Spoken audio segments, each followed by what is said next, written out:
దేవుని చిత్తాన్ని తెలుసుకోవడానికి, దేవుని ఉద్దేశాన్ని జరిగించడానికి నీకు ఆస్తులు అవసరం లేదు. హృదయపూర్వకంగా దేవుని మాటలు వింటే చాలు. అర్థం చేసుకోండి. యేసుప్రభు ఏం చెబుతున్నాడు? మనుష్య కుమారుని దినములలో ఇలాగ జరుగును అన్నాడు.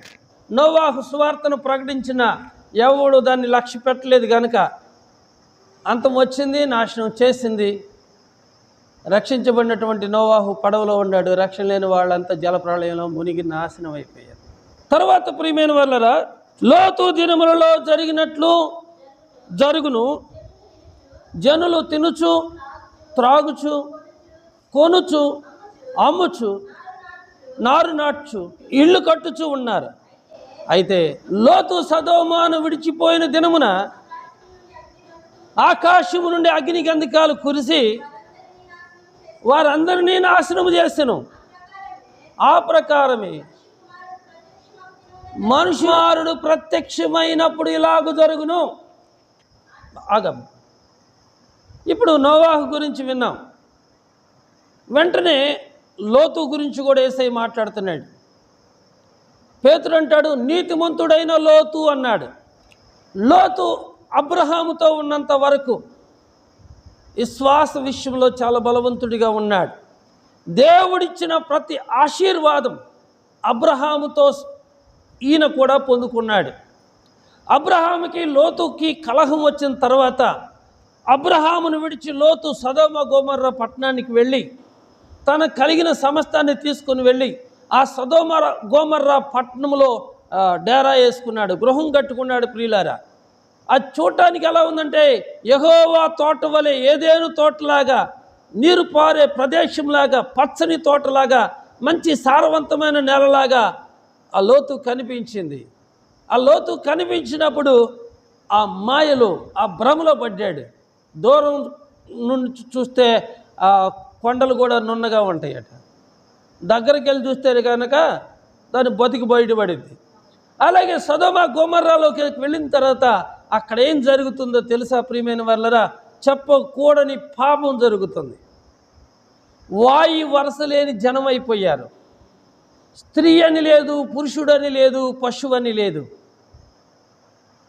అపవిత్రమైనటువంటి పనులు, అసహించుకునే పనులు ఆ పట్టణపు ప్రజలు చేస్తూ ఉన్నారు. పురుషులతో పురుషులు పాపం చేస్తున్నారు, స్త్రీలతో స్త్రీలు పాపం చేస్తున్నారు, పశువులతో కూడా పాపం చేస్తూ ఉన్నారు. నిజంగా దేవుడు అసహించుకునే విధంగా ఆ సొదొమ గొమొర్రా పట్టణం ఉంటే ఆ పట్టణంలో కాపురం ఉండాలని లోతు వెళ్ళాడు. చూసారా? ఒక ప్రార్థనాపరుడు, దేవుని యొక్క రొట్టె ద్రాక్షారసంలో పాలు పంపులు పొందే వ్యక్తి, ప్రార్థన చేసేవాడు, సహవాసం కలిగిన వాడు, నిత్యము అబ్రహాముతో తిరిగేవాడు, ఒక్కసారి స్వేచ్ఛను కోరుకుంటే ఏమైపోయింది? విశ్వాస జీవితం పూర్తిగా పాడైపోయింది. దేవునికి కోపం వచ్చి భూమి మీద ఈ సదొమ గోమొర్రా పట్టణాలు లేకోకుండా అగ్ని గంధకాలను కురిపించి నాశనం చేయాలని దేవుడు అనుకున్నాడు. ఆ విషయం అబ్రహాముకు చెప్పాడు దేవుడు. అబ్రహాముకు చెప్పినప్పుడు అబ్రహాం ఏం చేశాడు? ప్రార్థన చేశాడు. ఎవరి కోసం ప్రార్థన చేశాడు? లోతు కోసమని ప్రార్థన చేయలేదు, కానీ ఈ విధంగా ప్రార్థన చేశాడు. ప్రభువా, ఆ పట్టణంలో 50 మంది నీతిమంతులు ఉంటే, ఆ 2 పట్టణాల్లో 50 మంది నీతిమంతులు ఉంటే, ఆ నీతిమంతులను బట్టి ఆ పట్టణాలకి ఏ హాని చేయవు కదా అని అడిగాడు అబ్రహాం.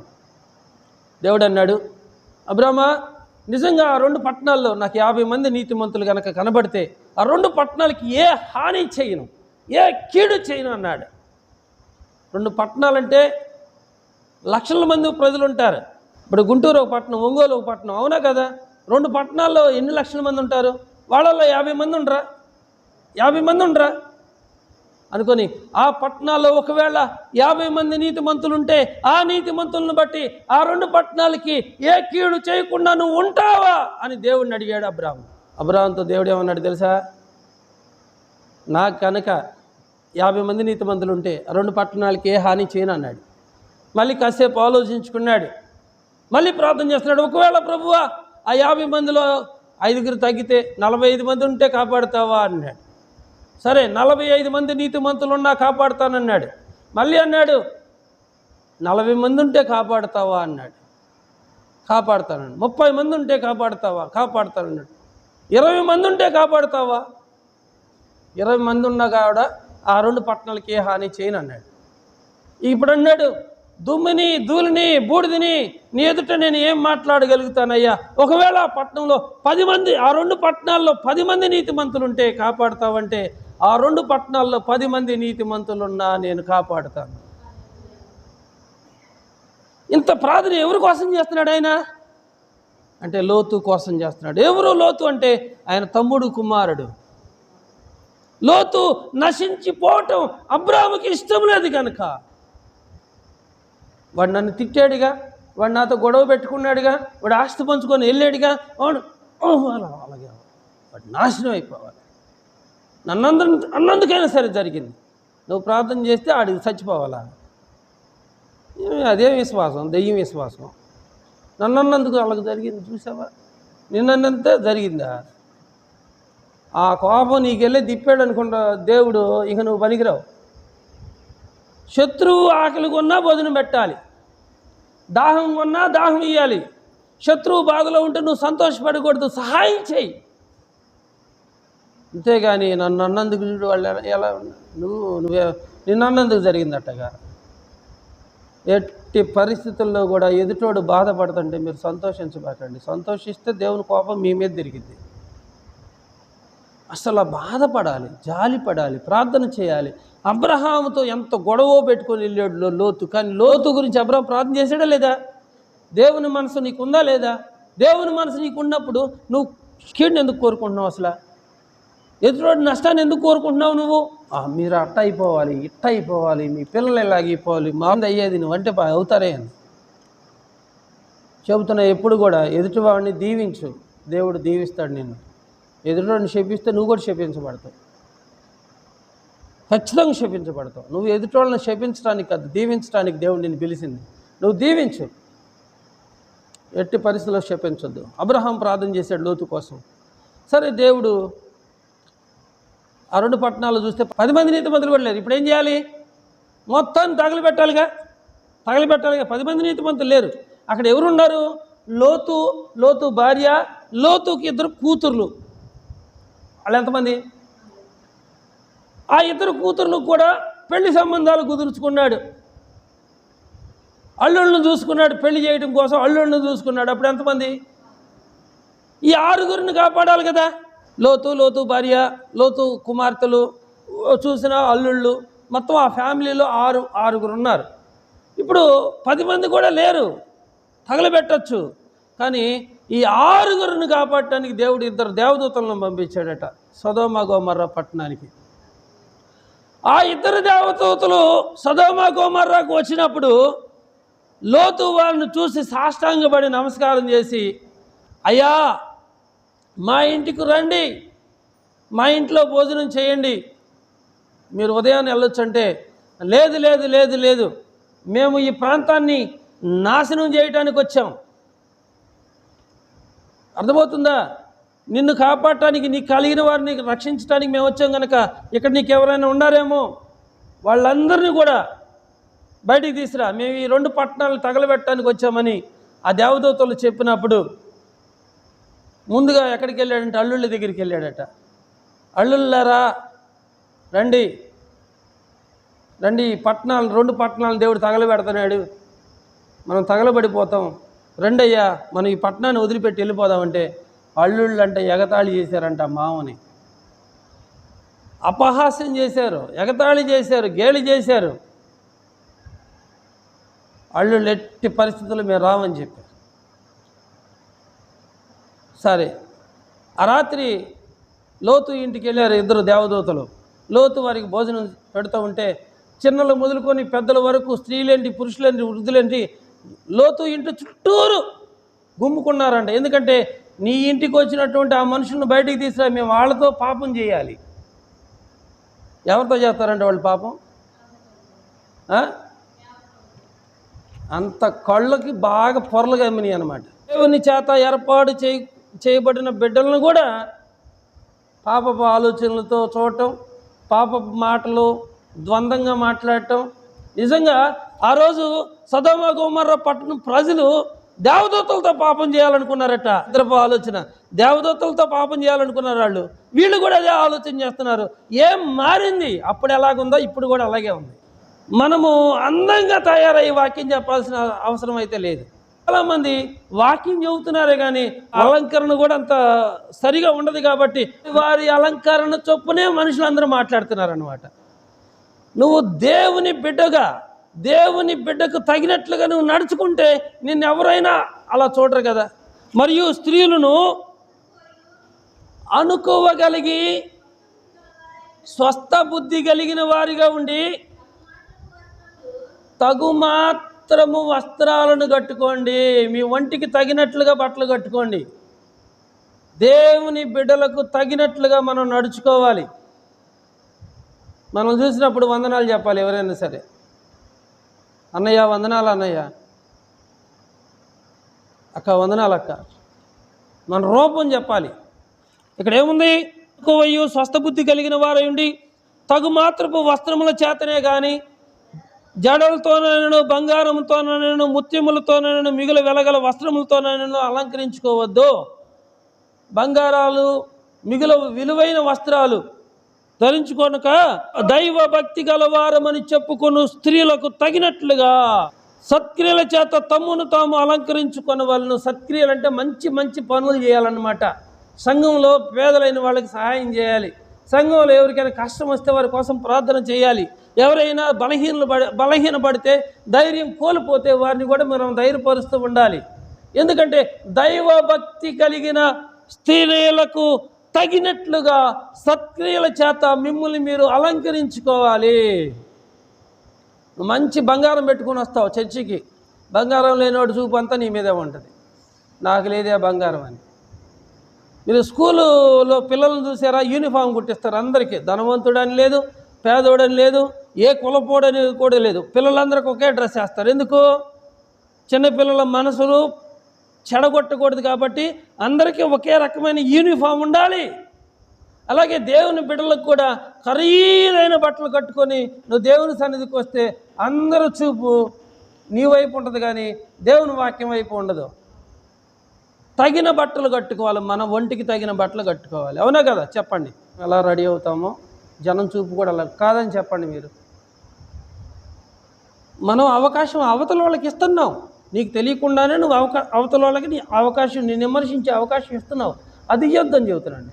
దైవభక్తి కలిగినటువంటి స్త్రీలకు తగినట్లుగా సత్క్రియల చేత మిమ్మల్ని మీరు అలంకరించుకోనవాలెను. మిమ్మల్ని మీరు అలంకరించుకోవాలి. ఇక్కడ సొదొమ గొమొర్రా పట్టణం పాప శాపాల చేత నింపబడినప్పుడు, అబ్రహాము ప్రార్థన ద్వారా లోతు కుటుంబాన్ని దేవుడు రక్షించాలనుకున్నప్పుడు, లోతు ఇంటికి వచ్చినటువంటి దేవదూతలతో కూడా వాళ్ళు పాపం చేయాలనుకున్నారట. కళ్ళు పొరలుగా మిని ఒక్కొక్కడికి. వాళ్ళు దేవదూతలు, వారికి పాపం తెలియదు, వారు పరిశుద్ధులు. సందేహపడు వారి మీద కనికరు చూపుడి, అగ్నిలో నుండి లాగినట్లు కొందరిని రక్షించుడి. శరీర సంబంధమైన అపవిత్ర ప్రవర్తనకు ఏ మాత్రమును నువ్వు ఒప్పుకొనక దానిని అసహించుకొనుచు భయముతో కొందరిని కరుణించుడి. ఇక్కడ ఏమంటున్నారు తెలుసా? అగ్నిలో నుండి కొందరిని లాగండి. సొదొమ గొమొర్రా అగ్ని గంధకాల చేత నింపబడుతున్నప్పుడు లోతు కుటుంబాన్ని అగ్నిలో నుండి లాగటానికి దేవదూతలను దేవుడు పంపించాడు. ఆ సమయంలో అయినా వారందరూ మారు మనసు పొందితే బాగుండు.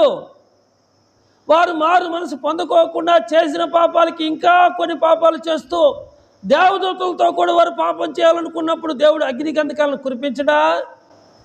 దేవుడు నాశనం చేయడా? దేవుడు ఎంతవరకు ఓర్పు కలిగి ఉంటాడు ప్రియులారా? ఇక్కడ అన్నాడు, సందేహపడు వారి మీద కనికరం చూపెట్టండి, అగ్నిలో నుండి కొందరిని లాగండి. శరీర సంబంధమైన అపవిత్రతకు ఏమాత్రము చోటు ఇవ్వద్దు. దాన్ని మీరు అసహించుకోవాలి. శరీర సంబంధమైన అపవిత్రం అంటే ఏందో తెలుసా? ప్రార్థనకు వచ్చి కూడా బతుకులు మార్చుకునేవాళ్ళు. నువ్వు దేవుని సన్నిధికి వెళ్ళు, దేవుని మాటలు విను, దేవుని వాక్యం ద్వారా మార్పు చెందు, మంచిదే. కానీ దేవుని వాక్యాన్ని విని కూడా ఏమాత్రం మార్పు చెందకోకుండా నువ్వు దేవుని సన్నిధిని పేరు పెట్టుకొని అపవిత్రమైనటువంటి క్రియలు, పాప పనులు నువ్వు చేస్తూ ఉంటే దేవుడు ఊరుకుంటాడా? దేవుడు ఊరుకుంటాడా? పవిత్రమైన ప్రవర్తనకు ఏమాత్రం నువ్వు ఒప్పుకొనక ఆ పాపాన్ని అసహించుకో. పాపిని కాదు, వాళ్ళకు ఉన్నటువంటి ఆ లోపాన్ని అసహించుకో. తాగుడు ఒక పాపం, వ్యభిచారం ఒక పాపం, అసహించుకో. వారు చెప్పింది నువ్వు చేయొద్దు, వారి మీద కనికరపడు. వారు ఒకవేళ తెలియక పాపం చేస్తున్నారేమో, వారికి అర్థం కాలేదేమో, ఒకవేళ అర్థమయ్యేలాగా నువ్వు చెప్పు. సందేహపడి వారి మీద కనికరపడు, కానీ వారి శరీర అపవిత్రతకు ఏమాత్రం కూడా నువ్వు చోటు ఇయ్యద్దు. దాన్ని నువ్వు అసహించుకో. భయంతో కొందరిని కరుణించుడి. కొందరు వాళ్ళు పాపాత్ములైన వారిని మనం కనికరించాలట. నువ్వు తాగుబోతువని వాడిని దూరం పెడితే వాడు మారతాడా? వాడు వ్యభిచారాన్ని దూరం పెడితే వాడు మారతాడా? దేవుడు ఉన్నాడని చెప్పు. దేవుడు నీ క్రియలకు తగిన ఫలాన్ని ఖచ్చితంగా ఇస్తాడని చెప్పు. వాడి మీద నువ్వు కనికరపడు, వాడి మీద నువ్వు జాలిపడు. వాడి యొక్క అపవిత్రతకు ఏమాత్రము నీ జీవితంలో చోటు ఇవ్వద్దు. వాటిని నువ్వు అసహించుకో.